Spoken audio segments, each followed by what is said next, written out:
Let's get into some things, child. We got some stuff to talk about today, honey. We got some stuff to talk about.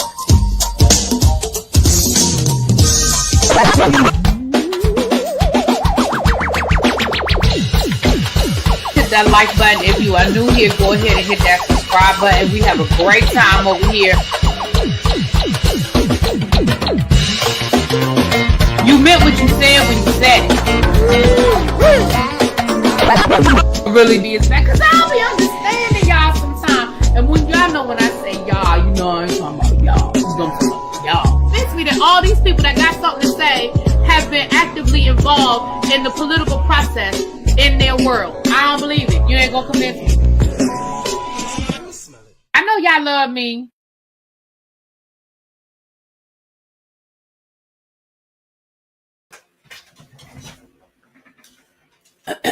What's up, you guys? Well, child, we are back. Y'all know I have been out all day. I just walked in the door a few minutes ago. And I was going to wait till tomorrow, but I said, let me go on and bring it to the people tonight. Now, y'all know that we have not been going over every single Diddy case. Thank you, Cross Country Cruiser. Hold on. Let me see who got them. Thank you for the gifted memberships. Let me see who got who was blessed. If you were blessed with a membership, please make sure you are thanking Cross Country Cruiser. Thank you, my love. Let's see. Congratulations, DB, Morgan, Yogi, and Jessica Lewis. Excuse me. Also, April Low Girl. Congratulations, you guys, for being gifted with memberships. And thank you again, Cross Country Cruiser. Mwah! Thank you, my love. So you guys know that we had not been covering every single one of these cases. It just got to the point where it was a lot to take in. It's kind of like we get it. No disrespect to the potential victims. But, you know, it just was a lot to cover, right? Every other day it was a new case. It was a lot. However, we're going to talk about this Diddy case because if I'm being honest with y'all, baby, I've been waiting for this one. I have been waiting for this one. For those of you who remember Making the Band, y'all remember the band, Chopper and Sara and Babs Bunny and what was his name? Not Nesto. Lord, I was gonna call that man Nesto. Y'all know who I'm talking about. Dylon. Y'all remember them, right? Almost since Making the Band originally aired, which was probably 20 years ago at this point, rumors have swirled around Sara and Diddy and her relationship with Diddy, right? Her husband had at the time, remember her, she had that husband who was, everybody said he was abusive and he overstepped his bounds. We know him and Diddy clashed, and even he felt like something was wrong or inappropriate about that relationship, right? We've heard over the years different things being said about Sara and Diddy and what was or what wasn't going on. Even as recently as Chopper from Making the Band doing interviews with like Vlad TV and pretty much anybody who will listen, if we're gonna call a thing, where he spoke on his knowledge of what did or did not happen between Sara and Diddy. And even Sara, I believe, participated in one of these Diddy documentaries where she sort of spoke on it. So I honestly have been kind of waiting for this lawsuit because I know a lot of people like behind the scenes, different people I've talked to behind the scenes have told me this was coming. But it hadn't happened. So we're going to talk about it because one, this is not a Jane Doe. This is someone who we really, who we know, Freddie spoke as well. You're right. Freddie also spoke. Thank you, Danielle. So we're going to talk about it. And I honestly, y'all, Tracy, shout out to Tracy again. She sent this to me today while I was out. So I have not read through this, but I do want to be very clear before we go any further. It probably goes without being said, but I'm going to say it. There is a trigger warning on this lawsuit. So I want everybody to be clear. If you feel like this is something that is going to trigger you, now is probably the time for you to bow out. Okay, now might be the time for you to walk away. Y'all know that I will edit accordingly, but just so you know, there's a trigger warning on this lawsuit. So I have not read it. I do not know how graphic the details are, but I want to just share that with you guys. So I'm going to give you guys a chance to click off. I understand if you need to find somewhere else, this ain't for you. I get it. I understand, but I want to make sure I share that with you guys before we go any further. Okay. All right. So let's get ready to get into, hold on. All right. Let's get ready to get into it. I will share my screen.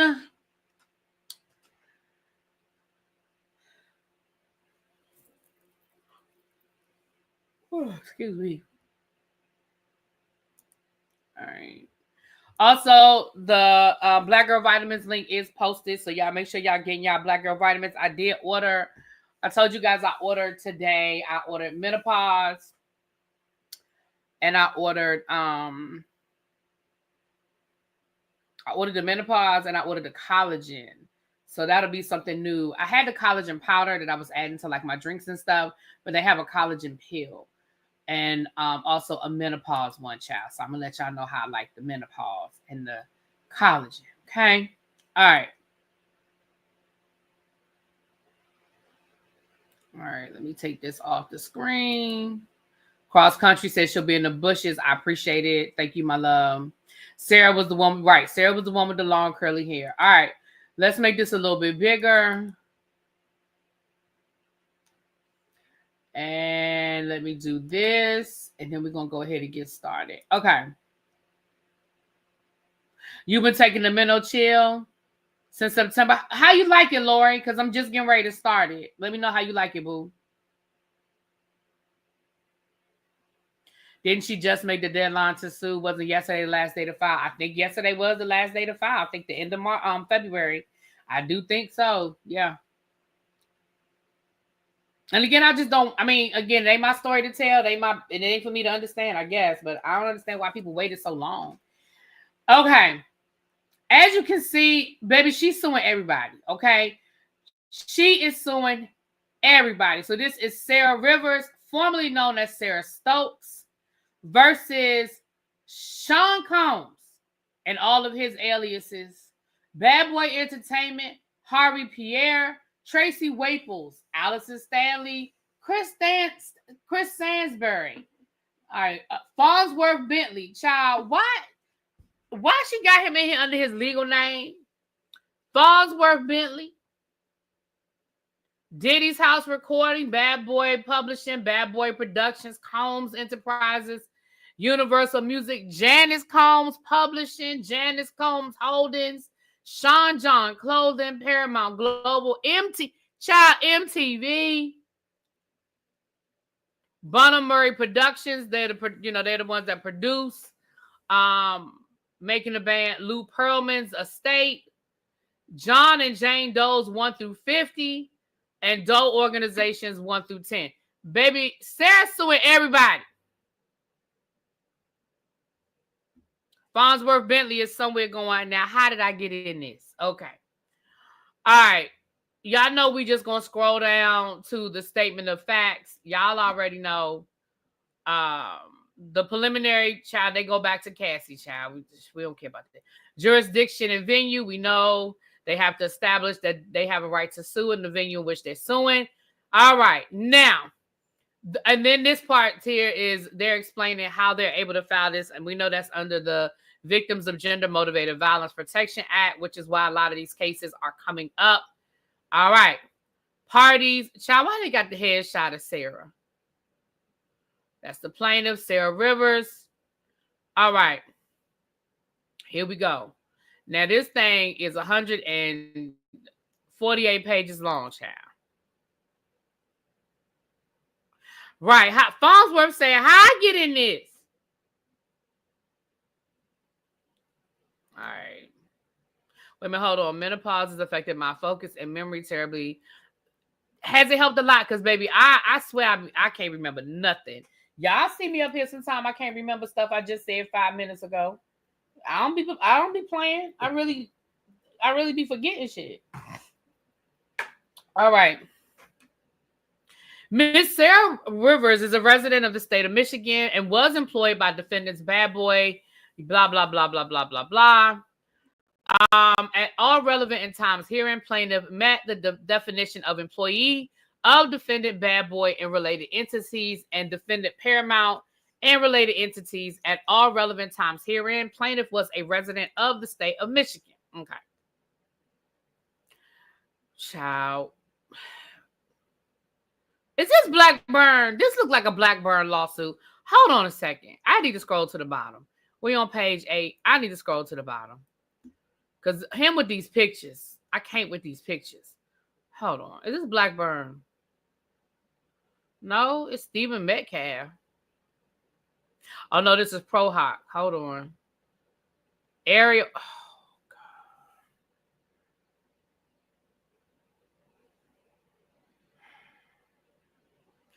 God. Okay. Ariel Mitchell. All right. Let me scroll back up, child. Let me scroll back up to page 7. We were on page 7.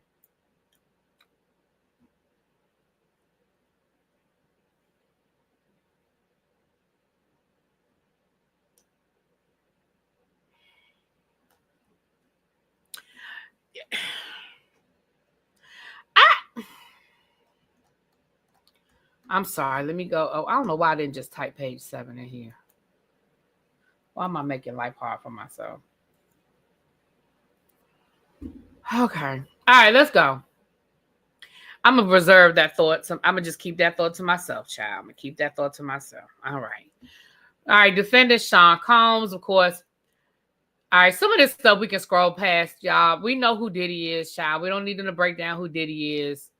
Bad boy. Child, we just want to get to the defendant. Okay. We know who Harvey Pierre was. Tracy Waples. She was a vice president of marketing at Bad Boy. Okay. So she's just going through all the people she's suing. Child, we don't care. All right. We know who you're suing. All right. Now, he was a tour manager. Farnsworth Bentley was the tour manager. So that's why he's in here. Tony Dofat. Yeah. So they're just talking about all the people that are part of it. Okay. And who they are and why she's suing them. All right. All of these people are related to Bad Boy in some way, shape, or form, or the band. They were the lawyer, they were the tour manager, they were production, they were presidents, vice presidents. We get it. All right. Scrolling down. I remember him, Phil Robinson. Y'all remember him from Making the Band? I remember him. All right. Let me keep scrolling. That's why this thing's so long. We don't need to break down who all these people are. We got it. You suing everybody. Everybody that had anything to do with Making the Band, we got it. Everybody that had anything to do with MTV, Making the Band, Viacom, Diddy, Bad Boy, we got it. Let's keep scrolling.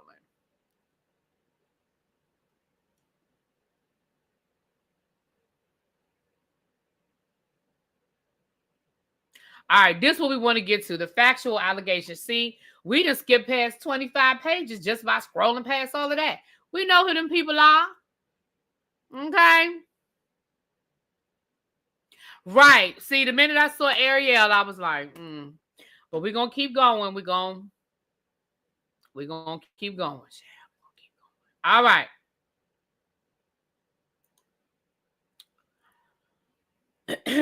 Plaintiff is selected from an open call audition to be a semi-finalist in the inaugural hip-hop edition of Making the Band. Originally aired on ABC, March 2000, for 3 seasons, ending in March of 2002. The group was made during the inaugural season. Some of this stuff we can keep scrolling past too, y'all. Because, again, we get it. Oh, that's how Lou Pearlman got involved, because he was part of the original Making the Band where Old Town was filmed. Okay, was formed. Okay, all right. All right, we just want to get to the part where she meet Diddy. Like all this, we get it. We remember the Making the Band. It was an open audition. It was like if you don't remember the Making the Band, it was like an American Idol style show where Diddy was putting together the ultimate like hip hop band, whatever. Okay. All right. I think this is where it gets to what we want to talk about it. Okay. Oh, sorry, y'all. Excuse me. First episode described the show. Okay, child. In this episode, we meet the plaintiff. All right.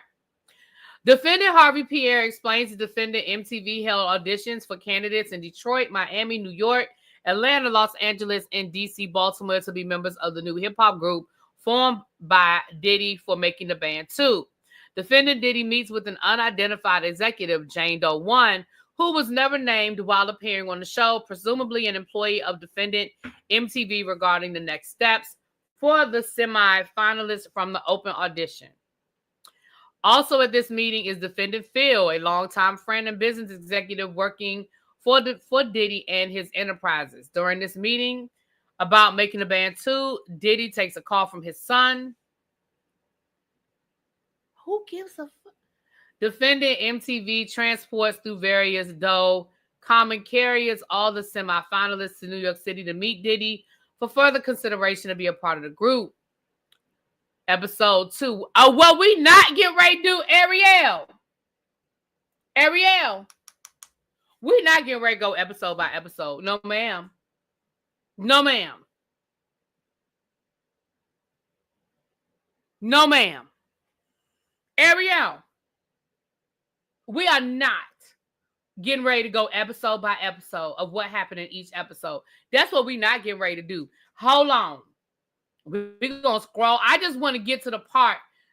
Child, we're not about to sit here and talk about that she's saying, I will survive. And then Diddy made her do the remix. And then she came back and she sang a cappella, more than man for me. And then she came back and did a gospel rendition of I'm going upside the rough side of the mountain. We're not doing that. Not tonight.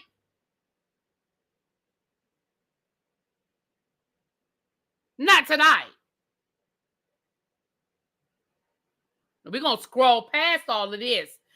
Episode 1, episode 2. Y'all be doing too much. Look at this. Episode 3, semi-finalists selected. No, ma'am. Not today, Ariel. No, not today. Hold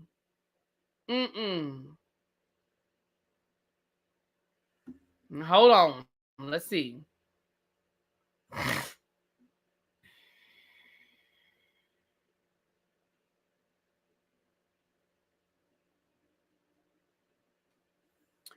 Okay. All right. Let's start here. Okay.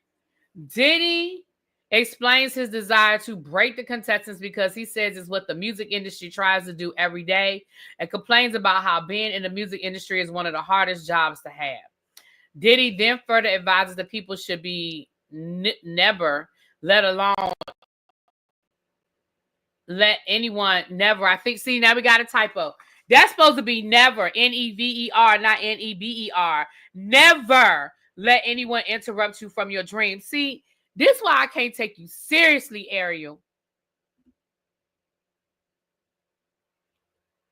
This is why I can't take you seriously tonight. Where's my, Lord, I done lost my mouse. Oh, there it is. Okay, I done lost my mouse. Can't scroll.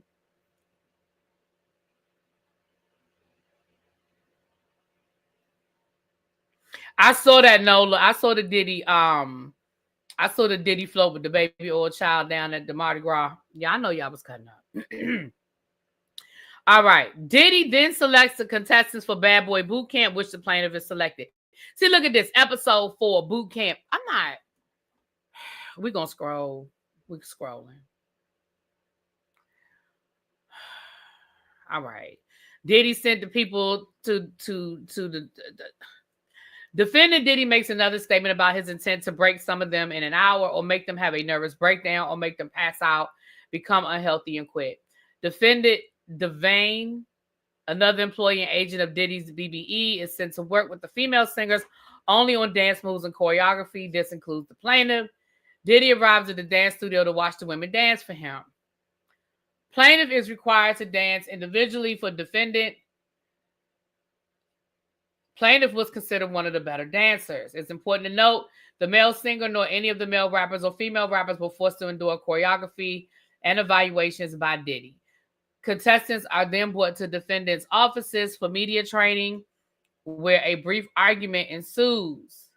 Defendant Norma, an executive assistant for Diddy, admonishes the contestants, telling them that the BBE officers are a place of business where they don't argue and fight here. So if there's a problem, they should leave. Episode ends with a contestant being taken to the hospital by ambulance due to overexertion from everyday morning workouts. Episode 5, finalists selected.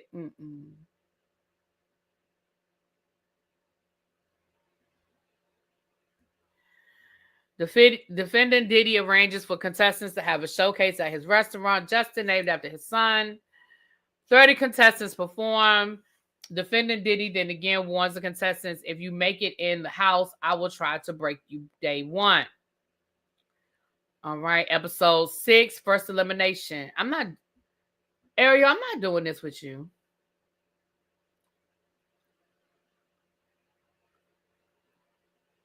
See episode 7, drama with contestants. Several fights break out.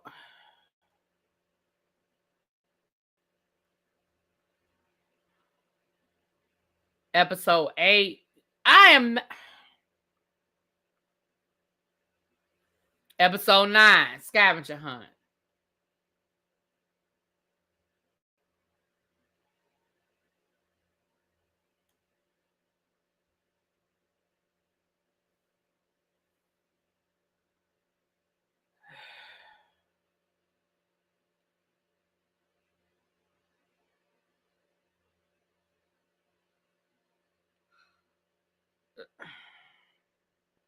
Yeah, I'm trying to get to the part where we give a damn.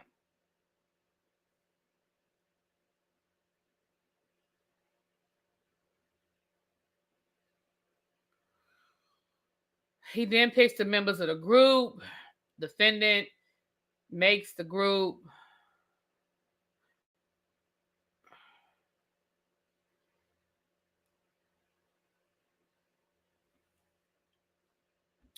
Defendant Diddy states how the process has just begun.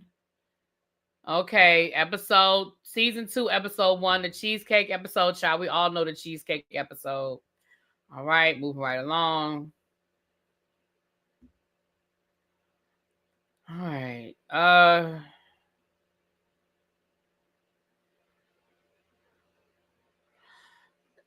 Hell Week. Child, I'm not doing this with y'all.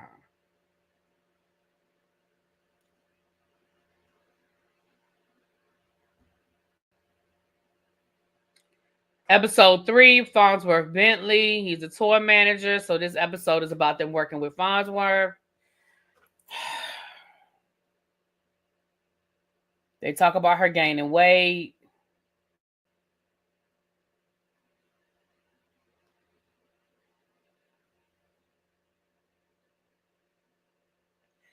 One of her jobs is for the guys to look at her a lot, that her stomach looked loose, and if she was going to show her stomach, she should make sure it was right.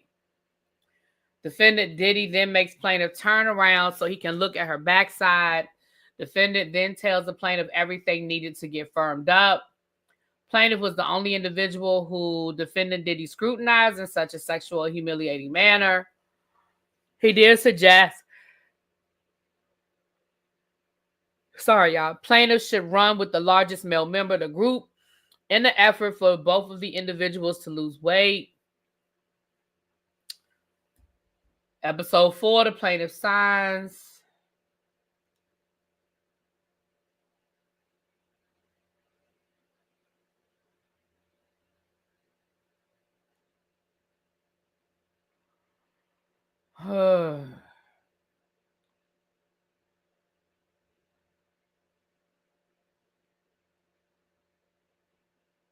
Yeah, I can't believe she really did break down every episode season by season. Like, I'm not even being funny, y'all. That is literally what she's doing right now.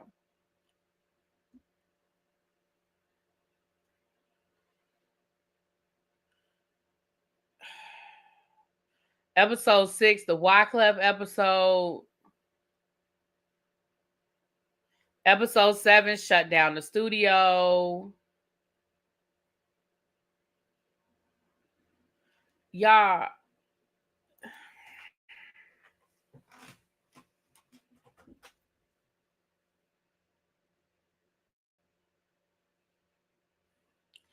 Y'all.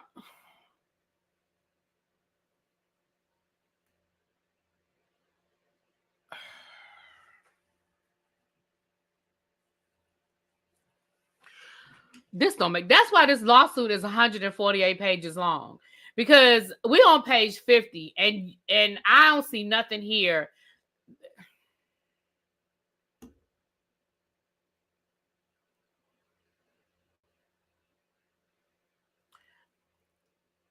Season 11, episode 11, missing band member. Yeah, she really did a breakdown episode by episode.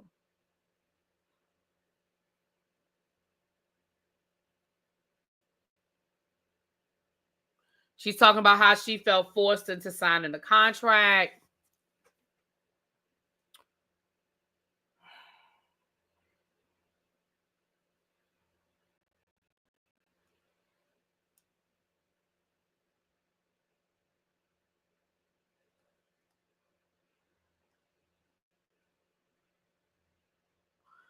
They released their album, Too Hot for TV.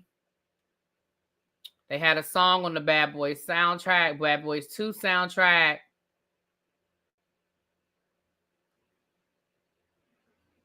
Plaintiff says she didn't make no money. Season 3, episode 1. Oh, this is ridiculous.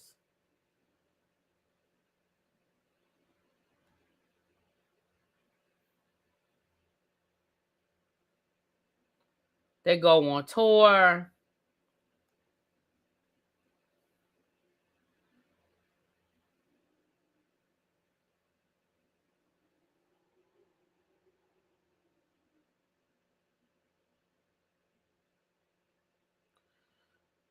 Diddy makes her wear lingerie for a photo shoot. Episode 3, season 3, All the Smoke.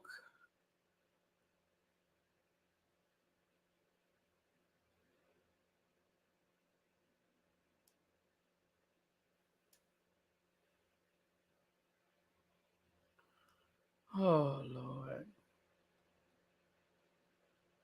Y'all, this is ridiculous. Like, seriously, this is really ridiculous.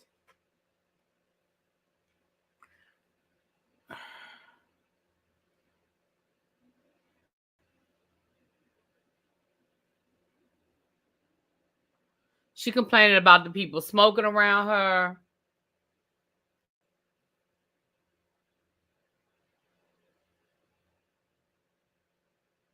Did he tell her she need to toughen up?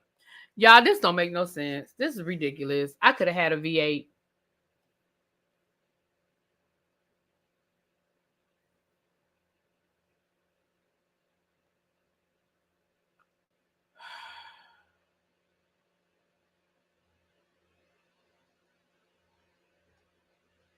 We are on page 73, and literally all she has done is summarize every episode of every season of Making the Band that Sara was on.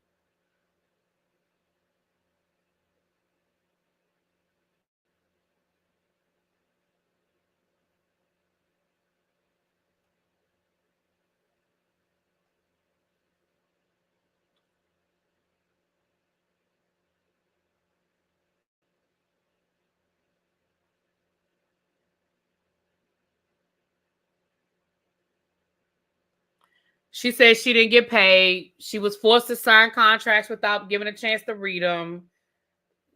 She said her per diem, she complaining about money.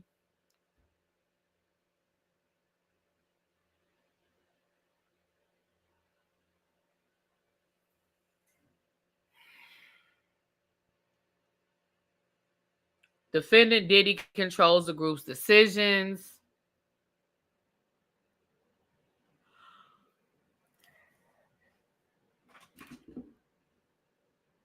Excuse me, y'all.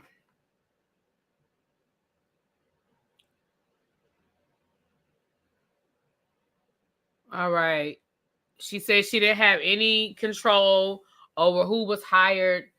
Farnsworth Bentley, Dofat. She didn't have any control over any of those people being hired. Any decisions that they made on her behalf.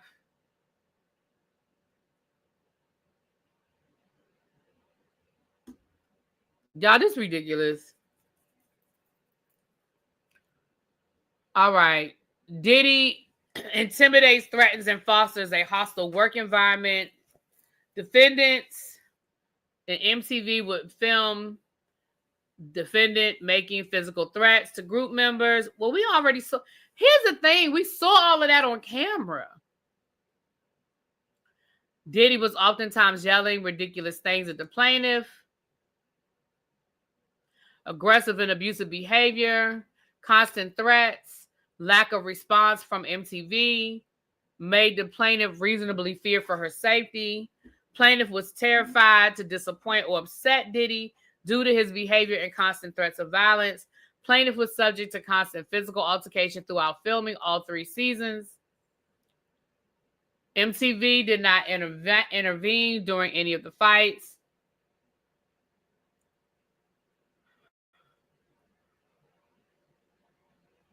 After the fights, Diddy would ask who won the fight. Diddy encouraged the physical fights verbally and oftentimes instigated divisions to foster a negative environment. During season 3, Diddy yells, "Fight, fight, fight," and says, "Finally a fight," describing a verbal altercation between the plaintiff and another male group member. Another example of manufactured drama was when plaintiff's child was sick and she needed to visit her child instead of the defendant presenting the solution of arranging for the plaintiff to see her child. He caused conflict by informing plaintiff's bandmates that the plaintiff just wanted to go home without context or circumstances in an effort to fabricate conflict where it should have been none.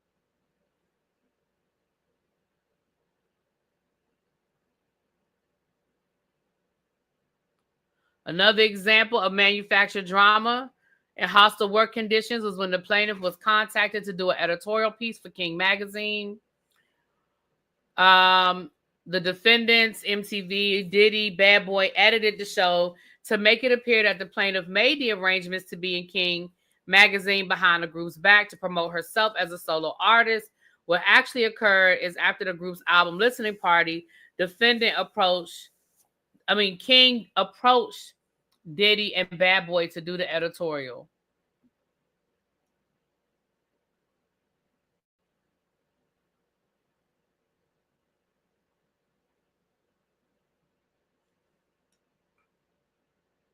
Plaintiff adamantly refused to the request to appear in Playboy, and she believes that because of her refusal to appear in Playboy, it factored in Diddy's removal of her from the group. Plaintiff believes she was terminated because she was constantly trying to review contracts, refused to do Playboy, and refused defendant Diddy's sexual advances. I don't see, okay, I was scrolling, so I might have scrolled past it, but I don't see anything in here where they talk about sexual advances. Now, I was scrolling, so I might have scrolled on past it. But I don't see anything in here about sexual advances. And I'm on page 87. I'm not scrolling back up. So I'm sorry if I missed it, y'all. But I don't see. In the 3rd season, plaintiff was forced to live with Diddy, where he further had command of her eating and sleeping schedule.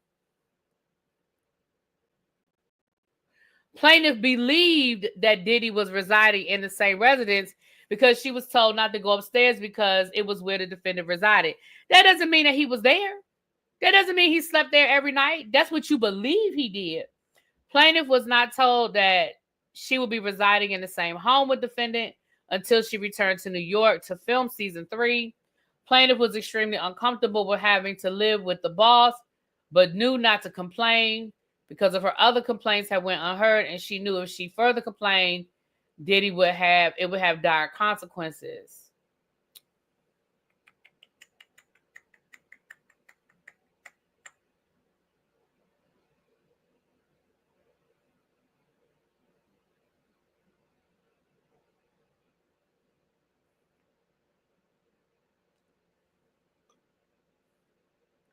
Plaintiff never anticipated upon her return to film season 2, she would be forced to share a room with 4 men as a married woman.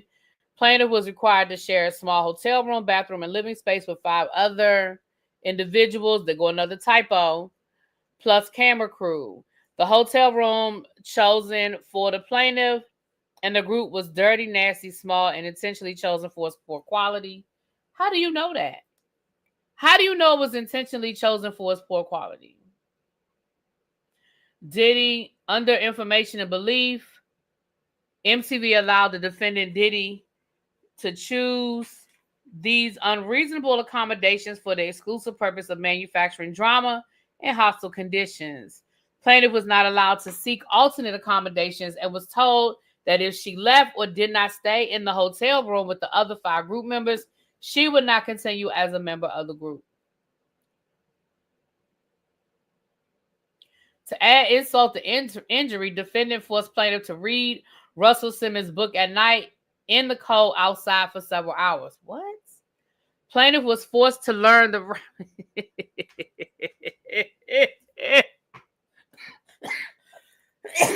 plaintiff was forced to learn the rap lyrics to Rapper's Delight and Juicy verbatim before defendant would allow the group to move out of the single hotel into the residence. You know what? Y'all.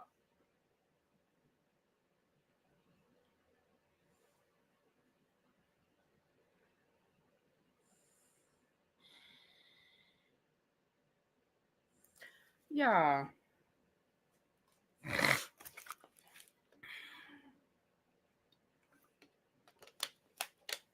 Plaintiff was subjected to uncompensated manual labor, being forced to wash cars, volunteer at soup kitchens, and finally, the most famously, forced the plaintiff to walk to Brooklyn to get Diddy a cheesecake from Junior's restaurant.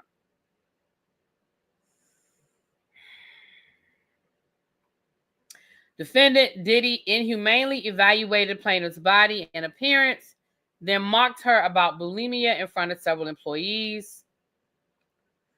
Diddy made comments directed at plaintiff about the album and tour process. Sure.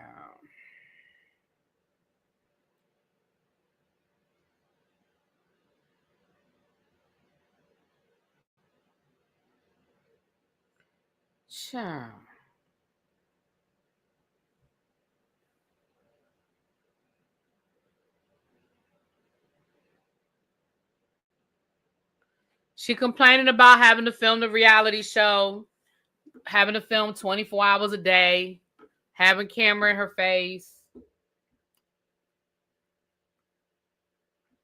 not being fully compensated.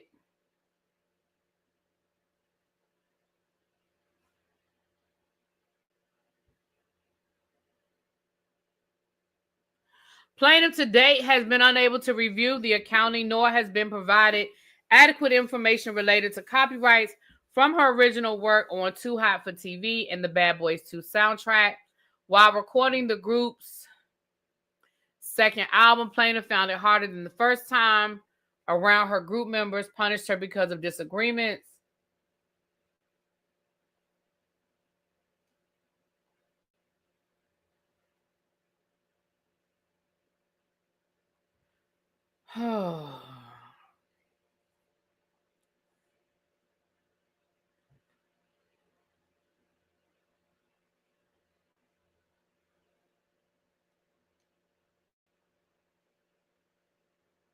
Diddy prevents plaintiff from having a career in music. Defendant Diddy further interfered with the plaintiff's music career for several years after he dismantled the band. Plaintiff had meetings with several record labels and producers, which all started off well, but then never materialized after the initial meeting.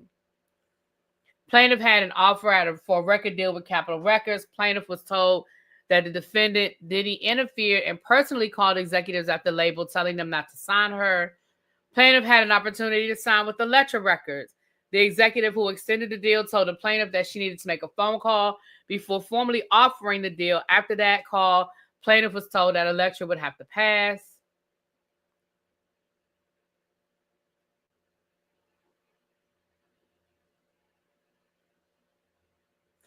On one occasion, a producer was working with plaintiff in the studio and abruptly exited the studio session because Diddy called him and told him to stop working with her. Okay, so this next section says Diddy sexually harasses. So that's the part that I'm sure most of us were interested in. But let me say this. I 100% believe that Diddy was an asshole. Let's be clear. I 100% believe that Diddy was an asshole. I 100% believe that Diddy was horrible to work with. I even believe that Diddy probably did blackball her from working in the industry. Let's be clear. I believe all of those things. So I don't want it to sound like I'm not taking any of these accusations seriously. My issue is the way this lawsuit is set up. That's the problem I have. Like, we don't need a play-by-play synopsis of what happened on every episode of Making the Band. If we wanted to relive the our teens and go back to Making the Band, baby, it is streaming. We can find it on YouTube. We do not need you to give us a breakdown play-by-play synopsis in a lawsuit. Like, that is my frustration. Like, you could have summarized all of the things that happened over the 3 seasons that she worked with Diddy. You know what I'm saying? But now here we are. We are on page 96. And it took us up to page 96 to get to the part dealing with any type of sexual harassment. Okay. And again, I'm not saying that these other things are not important. However, let's call a thing a thing. I'm listening. Hold on a second, y'all. I'm going off camera for a second. But let's call a thing a thing. We already knew all of that. Like, it has been very well documented how horrible it was to work with Diddy on Making the Band. Like, hold on, y'all. What in the world? Oh, there it is. Sorry, y'all. I had to get up and get something.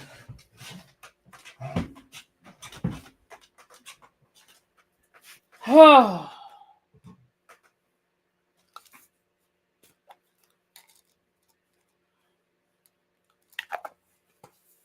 Right, page 8,672. Okay. Well, her lawyer was willing to do it. What you mean? I don't know what you mean. Her lawyer was willing to do it. What do you mean by that?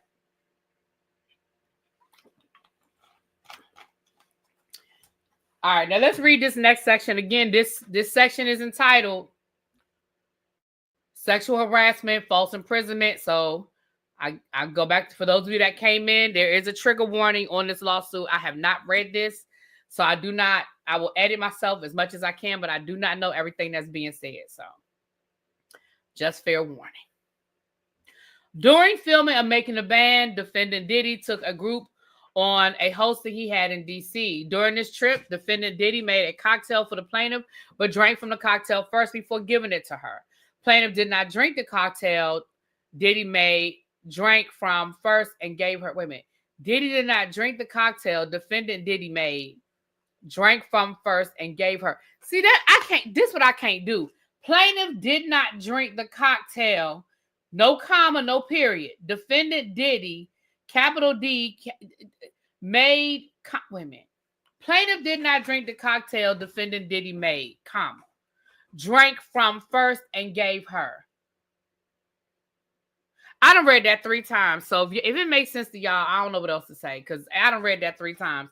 I guess they're saying that she didn't drink from it first. I don't know. Plaintiff felt defendant Diddy was trying to intimidate her into drinking the drink, so she eventually stopped looking in his direct.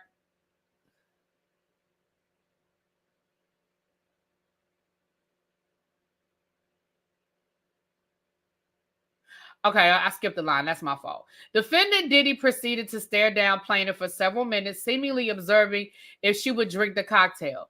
Plaintiff felt defendant Diddy was trying to intimidate her into drinking the drink, so she eventually stopped looking in his direction. Shortly thereafter, defendant Diddy leaves the main area of the tour bus to retreat to his bedroom where he slams the door. Plaintiff believes he did this in frustration because she would not drink from the cocktail he provided her. Defendant Diddy would complain that the group members lacked drive and initiative because they did not come to the studio. Defendant Daddy's house to record. Plaintiff, attempting to heed the advice, went on her own to the studio to record. Plaintiff went on her own because the group was had ostracized her and refused to work with her. While plaintiff was walking down the hallway approaching Studio A lounge room that was used to film making the band to, defendant Diddy burst out of a door. Near the door to Studio A is a cubby hole in the corner near the door. Plaintiff believes defendant Diddy saw her walking through the hallway via security camera. Defendant Diddy backs plaintiff up against the corner, puts his right arm up to block the plaintiff from moving. Defendant then comes close enough to the plaintiff's face where he could kiss her and ask her in a low, sensual voice how she's doing and if she's okay and if she needed anything. While asking the plaintiff if she needed anything, defendant Diddy used his left hand to adjust the collar of her jacket and then ran his left hand across her breast while repeating the phrase, if she needs anything, to let him know. Plaintiff thought about trying to make a getaway under defendant's right arm, but was frozen in confusion and fear. Defendant Diddy, realizing plaintiff is uncomfortable and not consenting to his actions, removes his right arms that was precluding plaintiff's movement. Defendant Diddy then went back inside of Studio A. Plaintiff walked as fast as she could away from defendant Diddy and out the studio. Plaintiff left so quickly, in shock and disbelief, that he assaulted her at the studio that she never recorded music that day. Plaintiff was extremely upset that Diddy assaulted her. Plaintiff has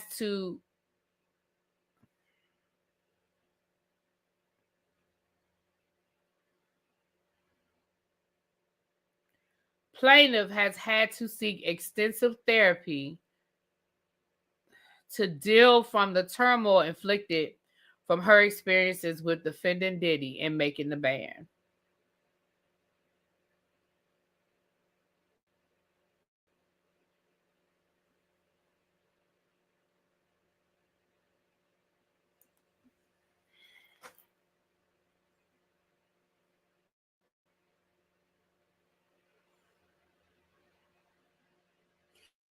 Yeah.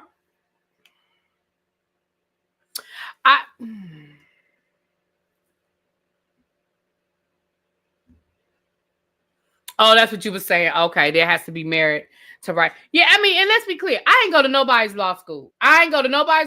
So my opinion is just that. It is just my opinion. I need to say something. What's up, T Lounge? Hey, boo. Let me say something. I want to apologize to the 145 of y'all that's in here right now. I want to apologize to all 145 of y'all. Because, baby, this could have been an email.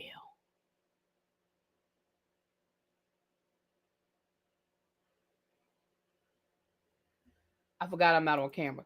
This could have been an email. Because that is... Now we back to her talking about the copyright infringement.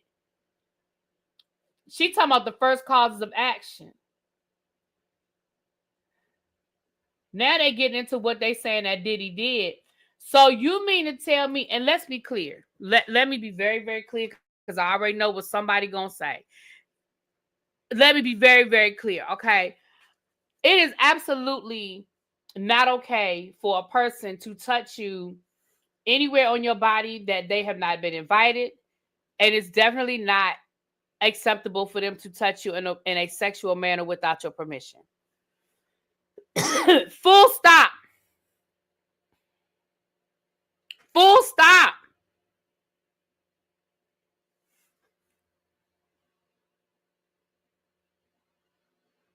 And like I said, I believe that Diddy was an asshole to work with. And we saw it on camera that he did some really despicable things. We saw it on camera. But y'all, this lawsuit is 148 pages long. That's all we got. Is that he was mean to her while they were filming the show. He forced her to do things that was unethical, maybe broke the rules of labor law and things of that nature.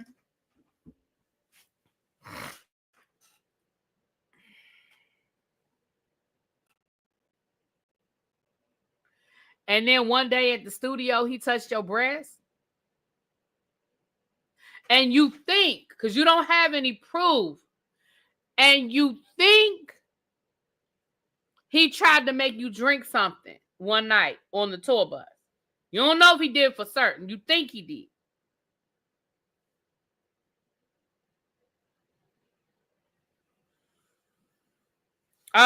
It's Juvia's Place.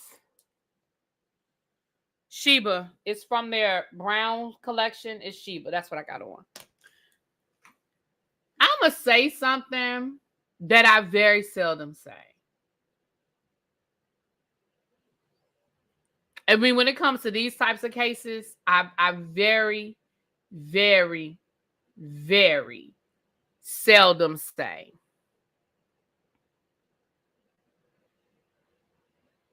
Y'all think I gotta have to call bullshit on this lawsuit.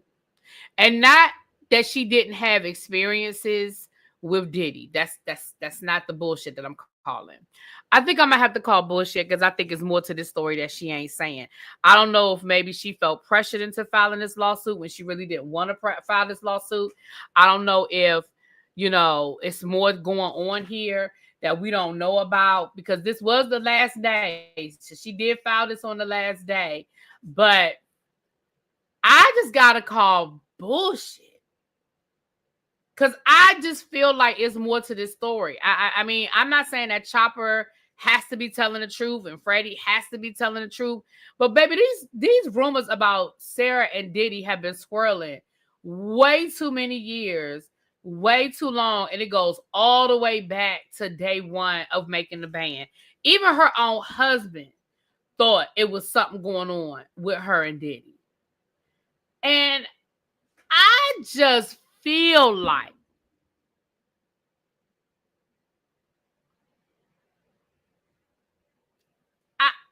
I just feel like I gotta call bullshit on this lawsuit. And again, not saying that Diddy don't owe her money. Diddy owe everybody money. Let's start there. I feel like everybody that ever signed a Bad Boy, Diddy owed them money. So yes, do I think that Diddy made y'all sign contracts that gave up certain rights or that took money out of y'all pocket? Absolutely, I believe that. I believe that. Do I believe that? Right. Do I believe that Diddy blackballed you? Yeah, I believe that. I believe that. Do I even believe that Diddy cornered you at the studio and maybe touched your breasts, sis? Yeah, sure. It could have happened. But I just feel like you gave us 148 pages of a lot of fluff. I just feel like it's more to this. What y'all think? Y'all think it's more to it? Y'all think it's more to this story? I don't know, y'all. I just feel like this could have been. Y'all, this could have been an email.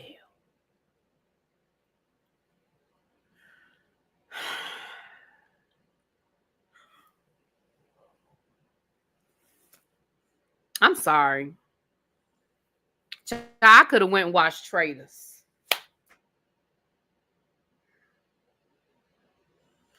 I'm confused too. What you confused about? Because I'm confused as well. Maybe we confused about the same thing. Maybe not. I don't know.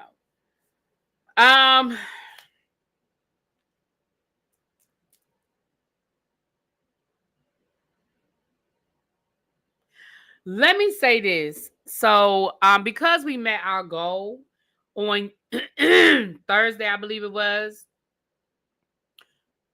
we are going to have an open panel. So tomorrow, when I will be doing a tribe meeting tomorrow. Stevie J is on Vlad TV doing interviews. I might have to go catch that. We will do an open panel tomorrow. So if y'all want to come up, and the open panel will be about any of the hot topics that we've been talking about this week. We have Karen, we got Dr. Heavenly, we have Tasha Scott line, we have obviously these lawsuits, Kevin Lyles, Diddy. So anything that's been a hot topic, you guys can come up. So I will be interested to hear what any of y'all might have to say about this. Because Sarah, you made us wait 2 years for this. And I'm gonna go back and look at I had to refresh my memory, but I'm gonna go back and listen to I'm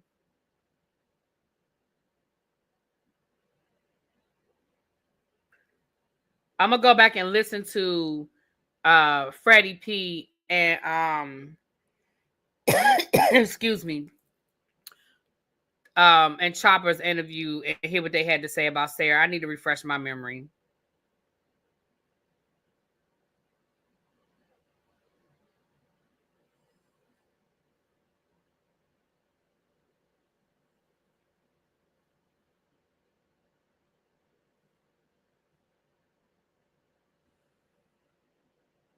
They done found Stevie J, Lord.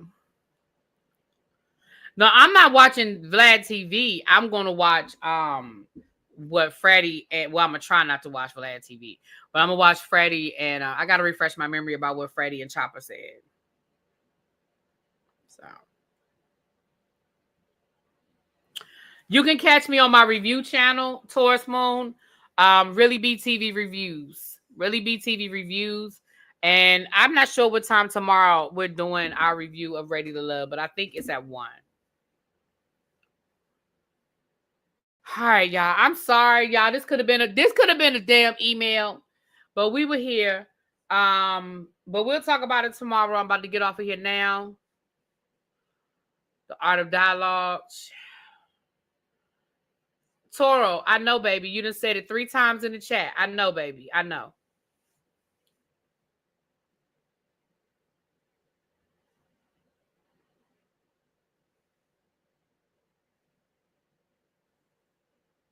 Thank you, SDW said thank you for the effort. Child, I tried, honey. All right, y'all. Let me get ready to get off of here. I will see y'all tomorrow. All right? Mwah. Peace.